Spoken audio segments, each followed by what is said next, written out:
Hello, friends. Hello, colleagues. Hello, listeners. Welcome to the Platinum Business Break podcast, and we're so glad you're here. And this is the podcast where we dive into ideas that help elevate your small to medium-sized business. And I'm your host, Dan, and today's episode is about something that challenges conventional thinking in business, all right? It's Volume 4, Episode 14, The Way Business Should Be, Part 16. And the title is Why Should You Ignore the Competition in Business? All right, now, just a really quick recap. So last year I was on vacation and thought about realigning and recalibrating my compass. And with that, I kind of came up with my manifesto. It's like 20-something points on what businesses should be like or how you should do business. And, you know, the first one was really business should not be hard. It shouldn't be difficult. It shouldn't be a beatdown. Yeah, look, I'm not saying it shouldn't be challenging. But look, we should have fun wherever we work and the businesses we're trying to build, right? I mean, because you're spending your lifetime in more than a third of your life at work, you might as well have fun. You might as well enjoy it. And this is just one of the many points. Okay, again, this is Why Should You Ignore the Competition in Business? Again, this is Volume 4, Episode 14, The Way Business Should Be. Ignore the competition, all right? So, glad you're here, glad you're listening, and glad you're watching. And by the way, this is on all the popular podcast channels. If you're on Spotify, if you're on iHeartRadio or Amazon Podcasts or Apple Podcasts, guess what? We're there. Also, there's YouTube videos. So, hey, subscribe to our channel. Subscribe to all of it. Hey, like it, watch it, and learn it, love it. It's life. All right? Okay, here we go. Sorry, hey, I'm recording this on a Friday afternoon. It's just kind of crazy. We're going to go with this. Most business owners spend their time watching the competition, trying to outsmart or outdo them. But today, I'm going to argue this is the wrong approach. Instead of obsessing over what your competitors are doing, you should focus on innovation, on creating something new and better that sets you apart. So let's break down why. First of all, conventional wisdom is often wrong. Now, the first thing we need to address is why this idea might feel counterintuitive. After all, conventional wisdom tells us to keep an eye on the competition, right? But there's a reality. Conventional wisdom is often wrong. So think about this. According to a 2023 study, 70% of small businesses fail by their 10th year. Now, this is a staggering statistic. If most people are following conventional advice or wisdom, most businesses are failing. So doesn't that tell you something? So conventional wisdom tells you to mimic the competition, to follow their lead, to watch their every move. But that often just leads to playing a game of catch up. By the time you've copied their latest innovation, they've moved on to the next thing. It's a never-ending cycle. And here's the thing. You can't win if you're always trying to play someone else's game, all right? You hear what I'm saying? You smell what I'm cooking? All right. The most successful businesses aren't focused on beating their competitors. They're focused on competing with themselves. So they ask, how can we be better today than we were yesterday? This mindset shifts the focus from reacting to the competition to creating something entirely new.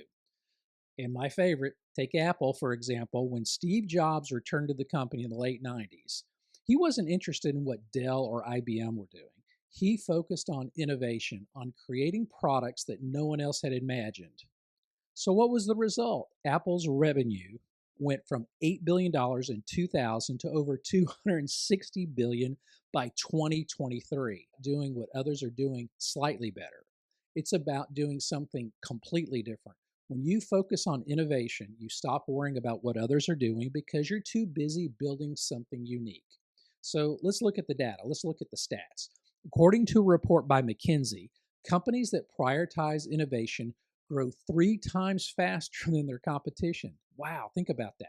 If you're innovating, you're not just staying competitive, you're leaving your competition behind. You're creating the future while they're still stuck in the present. Here's another stat.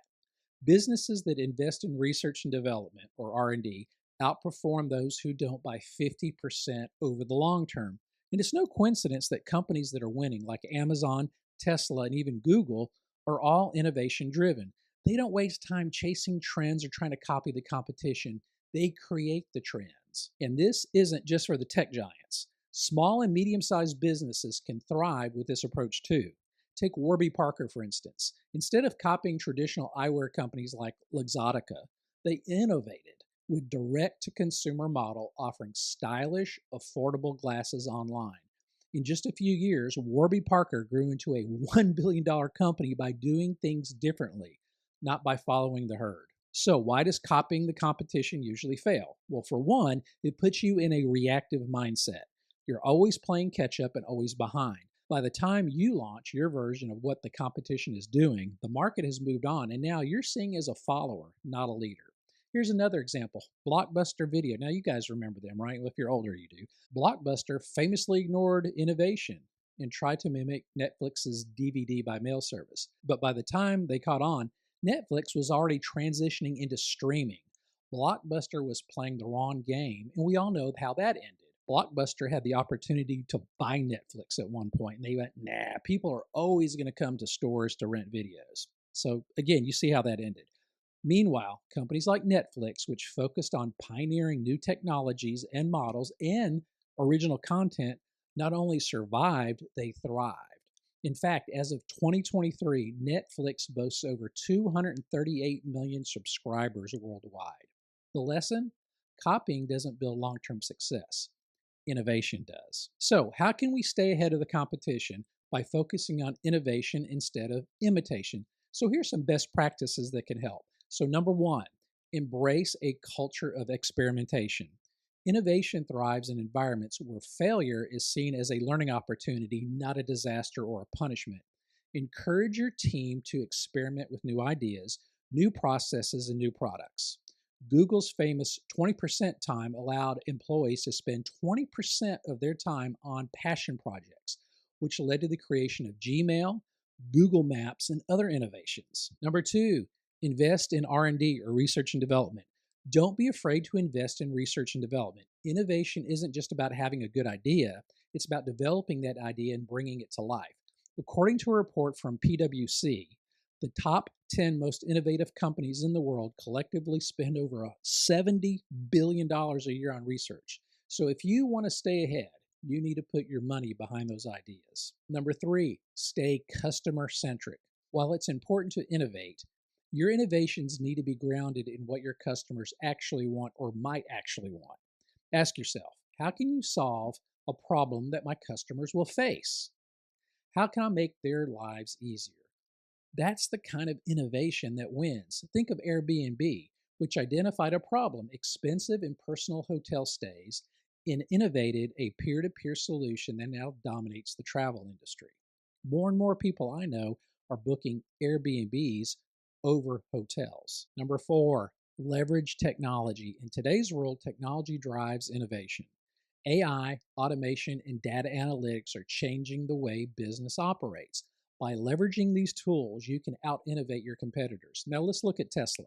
They weren't just innovating cars, they were innovating manufacturing processes, battery technologies, and software updates to their vehicles.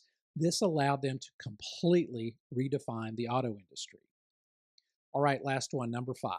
Create your own metrics of success. Instead of measuring success by comparing yourself to others, create your own metrics. Are you launching new products, enhancing your customers' experience, improving operational efficiency? Focus on your business's growth and improvements, not the competition's moves. All right, here's some final thoughts. So to wrap up today's episode, remember this, your competition isn't your greatest threat. Stagnation is.